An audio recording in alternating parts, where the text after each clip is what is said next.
भी आपको कह रहा हूं कि भगवान श्री राम का मंदिर पूरे विश्व के लिए बन रहा है, और ये कोई भारतीय जनता पार्टी और आरएसएस तो बना नहीं रही है, ये तो सुप्रीम कोर्ट के आदेश पर बन रहा है। तो होते कौन है ये, किसी को आमंत्रित करने वाले या ना करने वाले? हाँ, हम किसी पॉलिटिकल उसके हिस्सा नहीं बनेंगे। शंकराचार्य जी से पूछिए आखिर क्यों उन्होंने नहीं जा रहे। उन्होंने भी तो कहा है कि ये एक राजनीतिक अखाड़ा है, वहां हम जाकर क्या करेंगे, ये तो हमारे शंकराचार्य का मानना है। कपीश जी, ये सवाल तो अखिलेश जी ने तब नहीं सोचा था जब वो कह रहे थे कि हमें बुलाएंगे तो भी जाएंगे, नहीं बुलाएंगे तो भी जाएंगे। तो आज भी कह रहे हैं कि आज भी हमको इनका न्योता नहीं है। आपके रिसीप्ट चपका देने से क्या फोरेंसिक हो गया कि आपने जो रिसीप्ट भेजी है उससे हमें निमंत्रण? सर, शायद आपने सुना नहीं है, अखिलेश जी ने बोला है हमें मिल गया है न्योता, हमें आज प्राप्त हुआ है। जो उनका जवाब है उसकी आखिरी पंक्ति में उन्होंने लिखा है आज हमें प्राप्त हुआ है और हम नहीं जाएंगे उस दिन, हम बाद में जाएंगे। जब आपने ट्वीट किया, वो रिसीट देख लिया, उन्होंने उसी समय ये कहा था कि आप रिसीट भी दिखा दोगे तो हम मान लेंगे, और हमने बहुत स्पष्ट। अरे पर जब जाना ही नहीं था तो क्या मतलब है रिसीट का, इनवाइट का, मिलने का, पर्सनली मिलने का, पोस्ट से भेजने का, जानकार वाले आदमी के बुलाने का? जवाब तो ना ही होना था ना।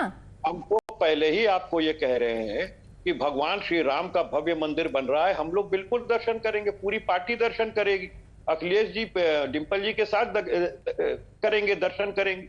लेकिन बात इस चीज की है कि हम कोई जरूरी नहीं कि उनके पॉलिटिकल उसका हिस्सा बने। जब हमारे शंकराचार्य इसका विरोध कर रहे हैं कि ये ठीक नहीं कर रही है भारतीय जनता पार्टी और आरएसएस, जिस तरीके से उन्होंने राम मंदिर ट्रस्ट पर कब्जा कर लिया, जिन लोगों के वाद पत्र पर ये राम मंदिर हासिल हुआ है उन लोगों को इस ट्रस्ट में जगह नहीं दी गई, चाहे वो अखिल भारतीय हिंदू महासभा के राष्ट्रीय अध्यक्ष हो, चाहे वो शंकराचार्य की पीठ जो अयोध्या पीठ रामालय ट्रस्ट रहा हो, और चाहे धर्मदास जी महाराज। तो सबसे बड़ी चीज तो ये है कि इन्होंने गलत किया, इन्होंने उनको तक निमंत्रित नहीं किया है। वो तो शंकराचार्य जी ने पहले ही कह दिया कि जो धर्म सम्मत जो है वो नहीं हो रहा है प्राण प्रतिष्ठा, इसलिए ऐसे प्राण प्रतिष्ठा में वो नहीं जाएंगे। और फिर साथ बच्चा डिंपल यादव ने तो ये सब नहीं बोला, उन्होंने तो साफ साफ बोला था कि अगर बुलाएंगे तो जाएंगे। हम तो साफ कह रहे हैं आपको। अरे पर उन्होंने तो बोला था बुलाएंगे तो जाएंगे, अब तो बुला लिया, अब तो सबूत भी दिखा दिया कि बुलाया है, तो अब क्यों नहीं जा रहे? ये सब जो आप आर्ग्यूमेंट्स दे रहे हैं ये तब उनको नहीं पता था क्या? अब हम आपके टीवी चैनल पे स्पष्ट रूप से आपसे कह कि क्या प्राण प्रतिष्ठा में राष्ट्रीय अध्यक्ष जी को अंदर जो 5 लोग हैं उसमें शामिल किया जाएगा, और नहीं किया जाएगा तो क्यों नहीं किया जाएगा? यदि किया जाएगा तो वो जाएंगे। राष्ट्रीय अध्यक्ष? किसके राष्ट्रीय अध्यक्ष? उस मंडप में 5 लोग जाएंगे, क्या उसमें अखिलेश यादव जी शामिल होंगे?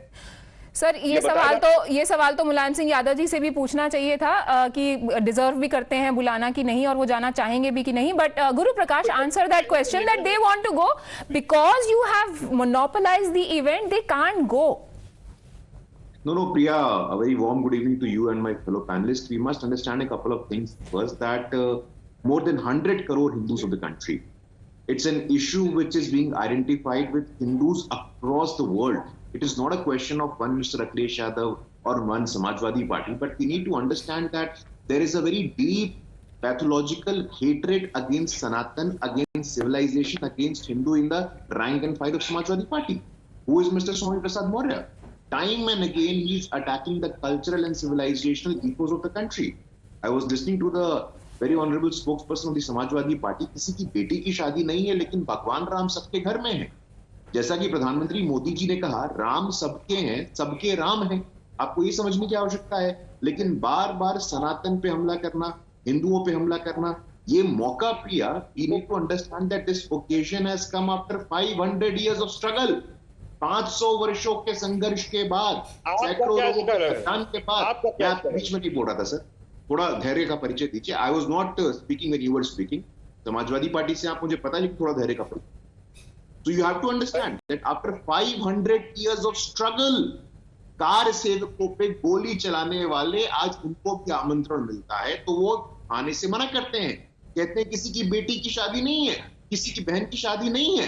अरे हम बिहार के लोग हैं, हमारी बेटी की शादी हुई है राम से, सीता की शादी हुई है राम से, और आप कहते हैं किसी की बेटी की शादी नहीं है। राम हमारे परिवार के हिस्सा है, हम शबरी के परिवार के हिस्सा हैं, हम केवट निषाद के परिवार के हिस्सा हैं, और आप कहते हैं किसी की बेटी की शादी नहीं है। आज भी समाज में आप इस प्रकार बांटने की बात करते हो, आज भी समाज इस प्रकार बांटने की बात करते हो। मानते हैं, बताइए ना।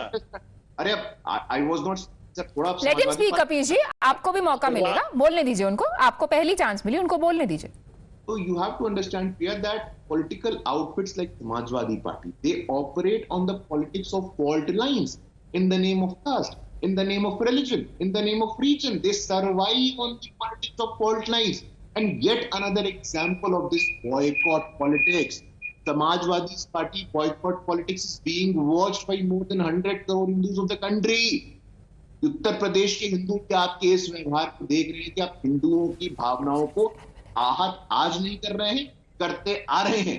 स्वामी प्रसाद मौर्य जी, वो तमाम आपके ऐसे नेता हो जो आज हिंदू आस्था का अपमान करते हैं, और ये भी this is going to be the final nail on the coffin of Samajwadi party. Kapish ji, क्या आपको कि वो सनातन पे हमला कैसे करते हैं, but it almost looks like SP is trying to play both sides. There is the PDA, which is leading to no love lost for Ram in this case. Political considerations deciding the RSVPs to invitation. Thank you, gentlemen, for joining me. We take a very quick break.